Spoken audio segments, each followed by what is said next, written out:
Hi, I'm Maria Theoharis or Fellow Sews on social media. Welcome back to SewOver50 podcast on Sew Organised Style. Grab a cuppa and relax with us.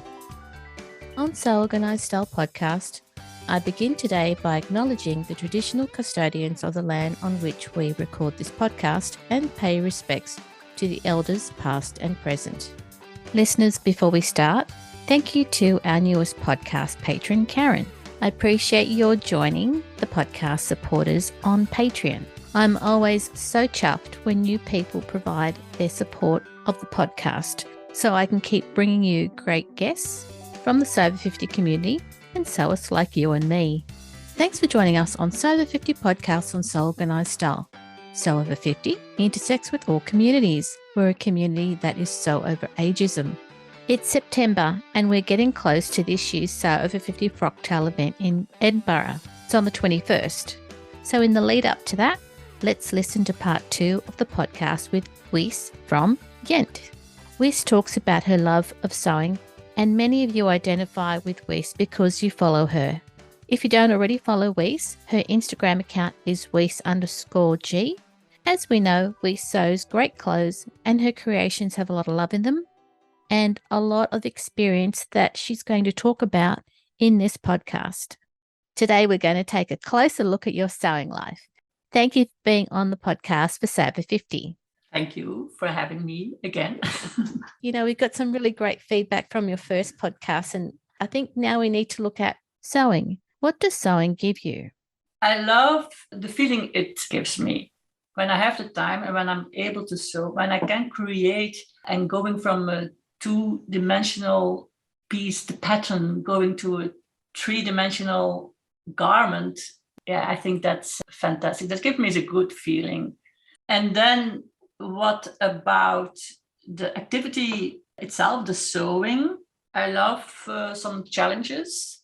I love patterns that challenge me. I think I'm very good, and it gives me a good feeling. I'm very good at pattern matching. Yes, you are. And then when this works out very well, I love it. And then I love to sew with prints. And I also love sewing matching and mix prints. In fact, I have too much print garments with prints. So I have created some more solid garments in one color to combine. Then it's the creating that gives me a good feeling. And maybe it was my son, I think, he's now 32, gave me the best compliment last Christmas. I made some straw bags, little bags with drawstring bags. Drawstring bags, yes. To put in is D&D and Dungeons and Dragons cards in it. Okay. And then he said, I find it unbelievable that when we need something, you can make this. I need bags, you can make it. We needed masks for the pandemic, and you made the masks. I also made them a T-shirt, all the others, and the favorite in our family is the Hudson pants. They all have the same. All have the same Hudson pants. So boxes, and I was really touched by saying that when we need something, you can make it. But on the other hand, I'm also very grateful for my children, because it also works the other way around. When I see something they need and I say, I can make it. But now I already promised so much that I will make. I have really a list of sewing projects that I promised, but I so far never got around them, the projects. So you've made the promise, you've got everything ready. Yes. At some point you'll find the time and you'll love making what you want to make for them. Yes. For example, Christmas 2019, I promised everyone a onesie. Cool. In stripes. They all wanted very comfy, soft onesie, because we have cold winters, not extremely cold, but we have cold winters. So, and I promised they will be finished before Easter, but now we are Easter 2022 and I still haven't. I have the fabric because they all chose stripes. We wanted to make a striped onesies for all the family. And one for my oldest son, I draw the pattern and it's cut out, but it's ready to be made. Yes, ready to be made. And also for the others. And in the meantime, I have 2 more grandchildren, so they need one too. So there's a lot of love that you put into the projects that you sew for your family and for yourself. Yes, I love sewing for my family, for everyone. And because I love sewing for myself also, of course, because, well, it's kind of a roller coaster feelings. Sometimes I say, oh, now I have enough clothes for myself. And then I sew for my family. But then last Easter break, I wanted to sew for myself. So sometimes you see a pattern or you see something on Instagram and you have the inspired, and I always jump very quick on a new project. And I see something and I say, oh, that's nice. That's a nice pattern. Oh, and I still have that fabric in my stash. So, oh, yes, oops. And then it jumps in front of the queue. Of the queue. That's a bit my problem. I have so many ideas. And I already promised so much. So let's talk about, what are your favorite sewing tools that you use? I don't have any favorites. I love cutting out fabric with scissors. I have very good fabric scissors. And last year I invented in the rotary cutters and in a cutting mat, but I don't use it very often. I use more the scissors. Then I have 2 machines, a regular sewing machine and the overlocker. Yeah. I sew a lot with knits, so I use the overlocker a lot. And I pin everything. I do have the clips, but I don't use them as often. I think my sewing tools are very traditional. Scissors, pins, a sewing machine. To mark my notches, and I use basting thread. I don't do these little snips, no. You were trained in couture sewing, so that makes sense that you still do the thread tacking to mark your darts. Yeah, yes. Oh. Especially for my darts, I take the dart point, I put a thread to it, and then the 2 angles, and then I take chalk or a marking pen for the lines. So I don't cut my notches in the seam allowance. I use threads. Your basting thread. Yeah. And that is also something new. After going back to sewing, suddenly the patterns all had sewing seam allowance included. That wasn't the case in the 90s. Right. So the first pattern I bought, maybe it was McCall's, but I didn't read sewing instructions. And I cut it out with 1.5 centimeters sewing allowance. But it had already. Yeah, it would have. Oh, and I couldn't understand it because it was a shirt dress and I couldn't understand. And I cut the color and it looked all so big. And I couldn't understand. Yeah, and then I read it. Still, when you use a Burda style pattern or from the Dutch magazine Knipmode, you still have to put the seam allowance. And then with independent patterns, you've got to always check to see what seam allowance they're provided. Like it varies. And you can't assume that it does or doesn't have seam allowance. And then for me, it's a bit difficult because with all the inches and I'm not used to that. Yeah. I always have to calculate. 5/8 of an inch. Yes, that's 1.5 centimeters.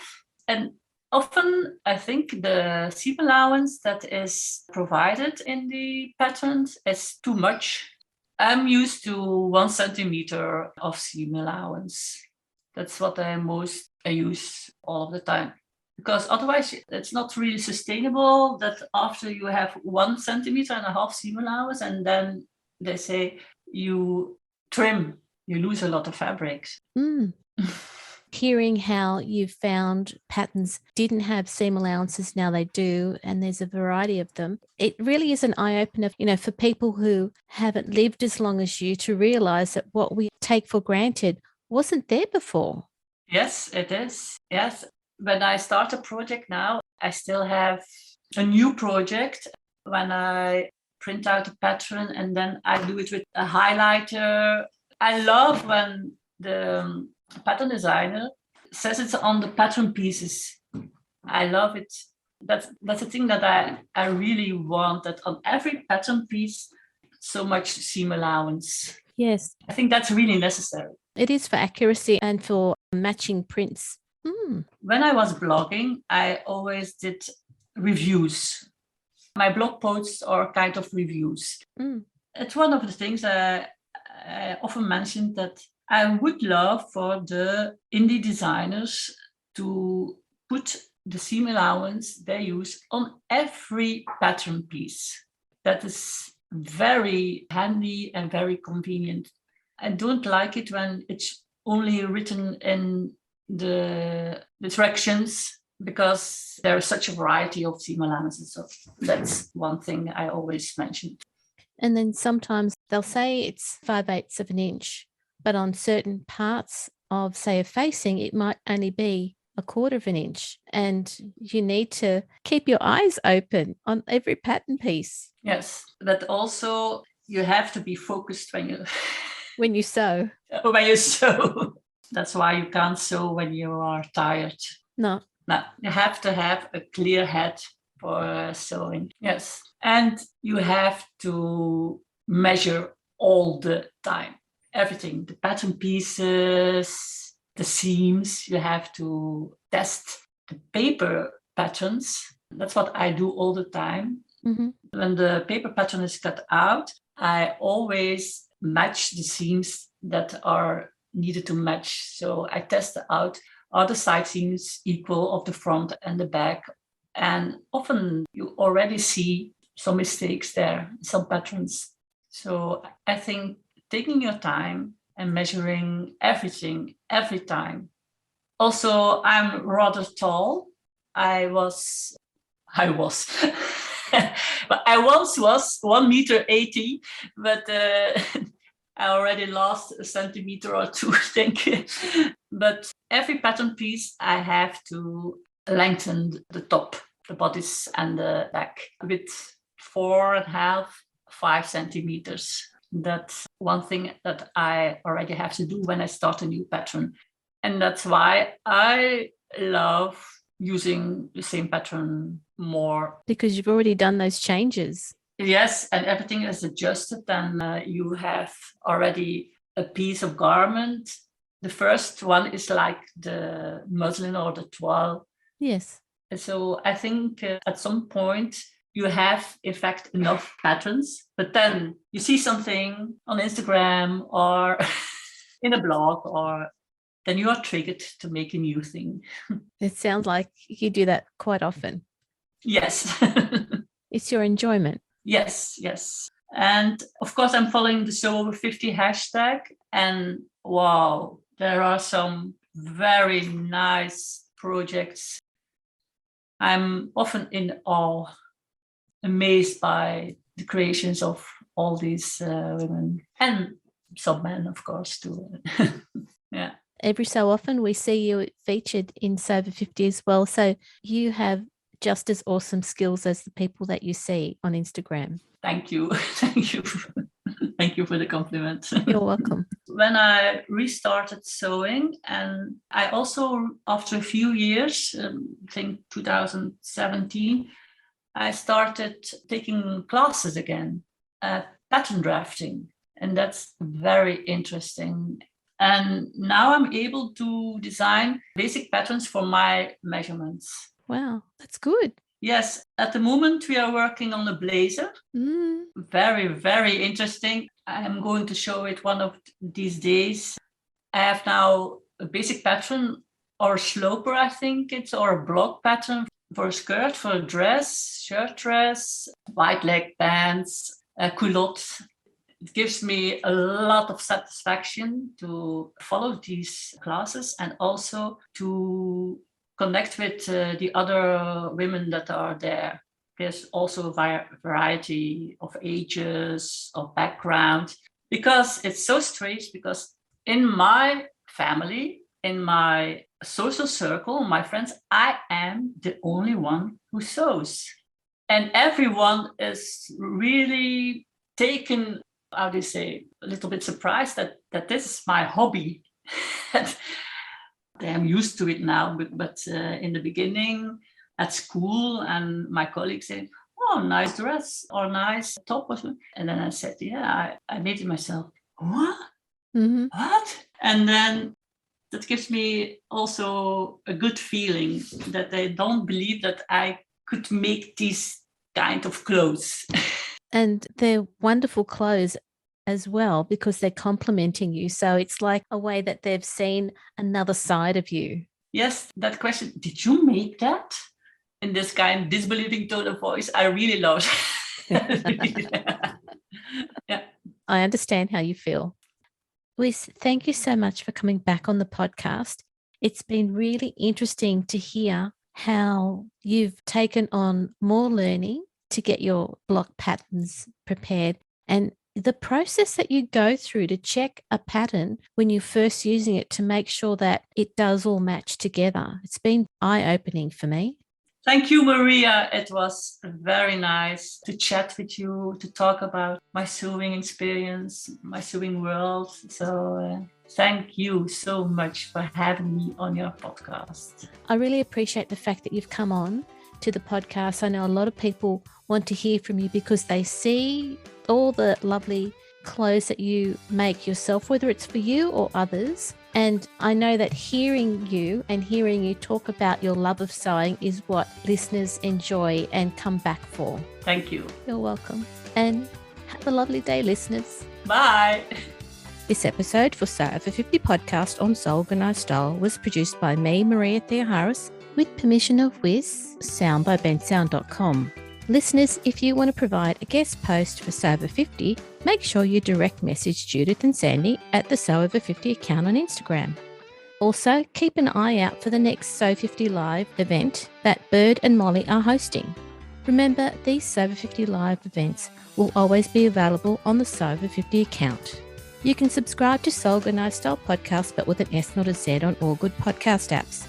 Make sure you go back and listen to our free SewOver50 podcast archive. And if you can, consider supporting the production of this podcast on Patreon so I can keep producing it for you. We look forward to joining you in your sewing room next time. Stay safe, everyone.